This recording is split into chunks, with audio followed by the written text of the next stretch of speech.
સૂચના થતા શહેર ભાજપા દ્વારા 13 વોર્ડમાં આતશબાજી સાથે વિજય ઉત્સવ મનાવ્યો હતો। વિધાનસભાની ચૂંટણી 5 રાજ્યોમાં યોજાઈ હતી, જેમાં ભાજપાનો વિજય ઉત્તર પ્રદેશમાં ઐતિહાસિક થયો હતો। તેની સાથોસાથ મણિપુર, ઉત્તરાખંડ, ગોવામાં મળેલી જીત અનુસંધાને 4 રાજ્યોમાં સરકારની રચના કરવામાં આવતા શહેર ભાજપા દ્વારા 13 વોર્ડમાં વિજયોત્સવનું આયોજન કરવામાં આવ્યું હતું, જેના ભાગરૂપે બોરતળાવ વોર્ડના ધારાસભ્ય જીતુભાઈ વાઘાણી, વિભાવરીબેન દવે, સનતભાઈ મોદી, મેયર નીમુબેન બાંભણિયા સહિતના પદાધિકારી અને વોર્ડના પ્રભારીની ઉપસ્થિતિમાં યોજાયો હતો અને આતશબાજી દ્વારા વિજયોત્સવ મનાવ્યો હતો।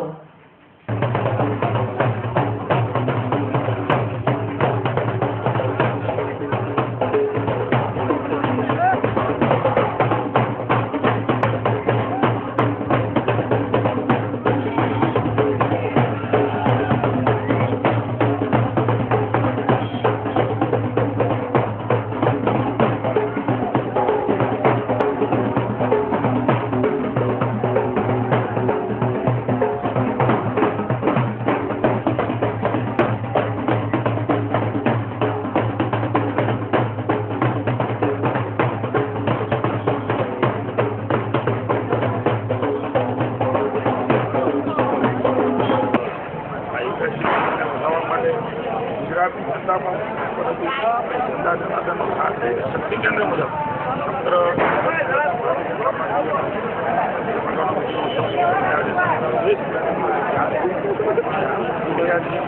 ભાવનગર ખાતે મહાનગર દ્વારા સમગ્ર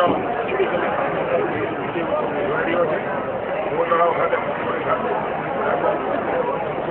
જનતા જનાર્દનનો સાથ લઈ અને પુનઃ 2017માં સાચવેલા માટે અસર લોકો સેવા કરવા માટે આપવાના છે, ત્યારે સમગ્ર રાષ્ટ્રની અંદર નરેન્દ્રભાઈ મોદી ઉપરનો જનતા જનાર્દનનો વિશ્વાસ જે પ્રકારે સમગ્ર રાજ્યમાં દેશને જોઈ રહ્યો છું, તે જ માહોલ આજે ભાવનગરમાં પણ છે। ગુજરાતે માત્ર વાયદાઓ કરી લોકોને પોષાવા લલચાવવા અને છેતરવાનું કામ કર્યું છે, ત્યારે ભારતીય જનતા પાર્ટી નરેન્દ્રભાઈ મોદીભાઈનું નવી વિકાસની ગતિ સમગ્ર રાજ્યમાં આવી છે।